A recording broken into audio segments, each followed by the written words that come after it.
द्वापर युग में एक बार धर्मराज युधिष्ठिर ने विनम्र भाव से भगवान श्री कृष्ण से पूछा। युधिष्ठिर बोले, हे वासुदेव, हे जगत के पालनहार, कृपा करके मुझे चैत्र मास की शुक्ल पक्ष में आने वाली एकादशी का महत्व बताइए। उसका नाम क्या है और उस व्रत को करने से मनुष्य को क्या फल प्राप्त होता है। भगवान श्री कृष्ण मुस्कुराते हुए बोले, हे धर्मराज, तुमने अत्यंत कल्याणकारी प्रश्न किया है। चैत्र मास की शुक्ल पक्ष की एकादशी कामदा एकादशी के नाम से प्रसिद्ध है। ये व्रत सभी पापों का नाश करने वाला और सभी मनोकामनाओं को पूर्ण करने वाला है। अब मैं तुम्हें इसकी पवित्र कथा सुनाता हूँ, ध्यानपूर्वक सुनो। प्राचीन समय में भोगीपुर नामक एक सुंदर नगर था। वहाँ पुंडरीक नाम का एक धर्मात्मा और प्रतापी राजा राज्य करता था। उस नगर में गंधर्व, किन्नर और अप्सराएं निवास करती थीं। उन्हीं में ललित नाम का एक गंधर्व और उसकी पत्नी ललिता रहती थीं।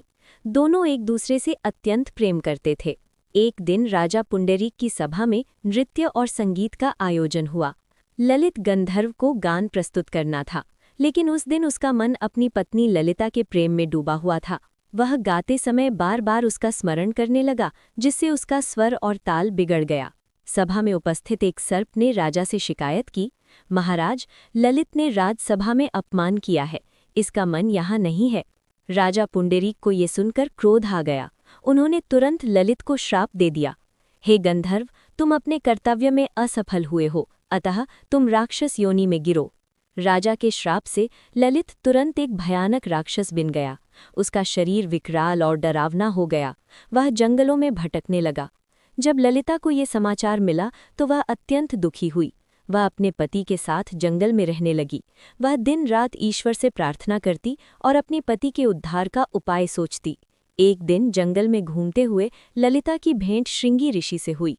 वह उनके चरणों में गिर पड़ी और बोली, हे महात्मा, मेरे पति राजा के श्राप से राक्षस बन गए हैं, कृपा करके उनके उद्धार का कोई उपाय बताइए।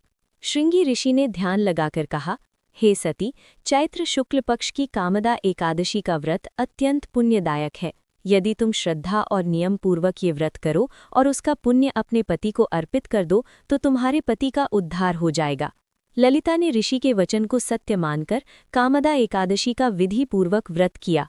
उसने प्रातः स्नान कर भगवान विष्णु की पूजा की, दिन भर उपवास रखा और रात्रि में जागरण किया। द्वादशी के दिन ब्राह्मणों को भोजन कराया और दान दिया।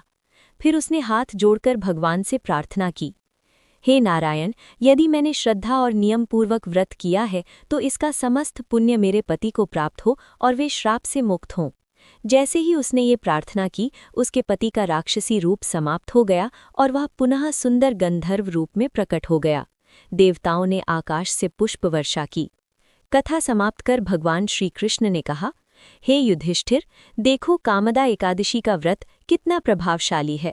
ये व्रत ब्रह्म हत्या जैसे महापापों का भी नाश करता है। जो मनुष्य श्रद्धा और भक्ति से ये व्रत करता है, उसकी सभी कामनाएं पूर्ण होती हैं।